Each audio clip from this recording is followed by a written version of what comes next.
In the battle of inventory and interest rates, do you want to know who's winning? Well, stick around and find out next.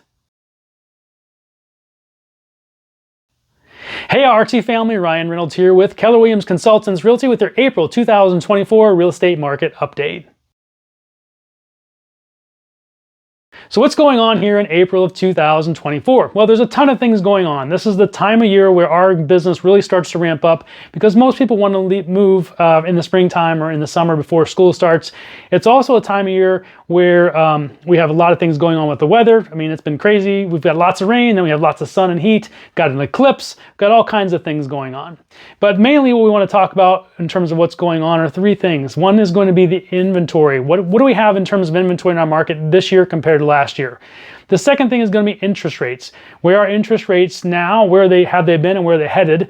And the third thing will be what everyone wants to know about: how much is my house worth today compared to what it was worth a year ago? So let's go ahead and jump into those three things right now.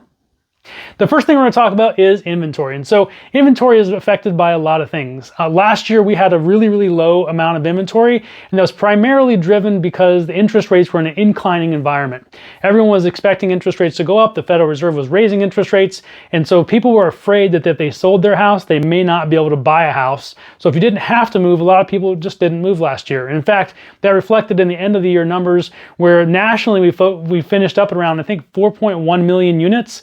Where in a normal year, we would be about 5. In 2022, we were at 5.1, and the previous year, we were at 6.1. So you can see we dropped 2 million units, which is almost 30% in just 2 years. Anyway, we're talking about inventory. So inventory in end of March for 2024, we had 2,390 units on the market, and this is just single-family homes, excludes condos. And last year we had 972, so a pretty good jump. In fact, it represents a 21.2% increase in the number of houses on the market. So that's a great thing. We have more homes for people to buy from, or to choose from and to buy, and that will be good because the volume of the market will probably be higher. Now in that number, we have 1.2% new listings this month compared to last month. But we have 24.4% more pending listings than we had last year at this time.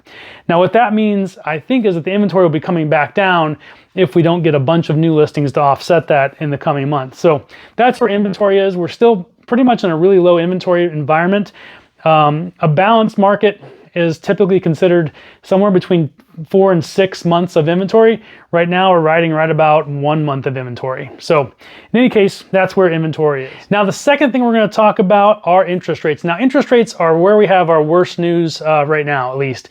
So in the past couple weeks, this is actually it's about the second week of April, we have had a couple of events come out where inflation is higher than they want it to be, employment is better than they want it to be, and in general the economy is hotter than they want it to be. And so what has happened is the market has reacted and interest rates have actually gone back up. The last few months, from about October of last year when we peaked, we've been falling in interest rates and they got down below 7%. Well, in the last few days, they've had basically, actually yesterday, depending on when you watch this, which would have been the 9th of April, was the worst day we've had for interest rates since October of 2022. They actually shot up. And so yesterday, we're right around 7.37%. for a 30-year fixed mortgage. And again, that was in contrast to about 6.75 or 6.8 not too long ago. So that's not good news. Interest rates affect affordability. They affect a lot of other things that make things cost more. And so that's generally not a good thing for most consumers, and therefore not a good thing for the real estate market. The only good news here is that as we look into the future, we are expecting the Federal Reserve to still reduce interest rates on the overnight rate that they lend money at, and that will indirectly affect mortgage interest rates. And so really, I still am expecting them to come down to around 6 by the end of the year, maybe even a little bit lower than that if we're really lucky. But in any case, I think we're in a declining interest rate environment. So if you've had some fear around maybe not being able to buy another house when you're selling yours, I think you'll be okay. And even if you can just buy now and then hold on for a little bit and then refinance, probably within a year, you'll probably be in a much better position. So that's where interest rates are. And we'll go to next talking about what houses are worth. So if you currently own a house and you've been living in Central Ohio, the average appreciation rate for the last year is that sold prices have risen from $333,000 up to $355,000, and that represents a 6.6% increase over where prices were last year. Now, if we looked at last month, the appreciation rate was right around 6%, so what we're seeing is an acceleration of pricing. And when we look from a historical average standpoint, this year we bottomed out really in about January of 2024 at about where we were in March of 2023, and I expect prices to keep going up.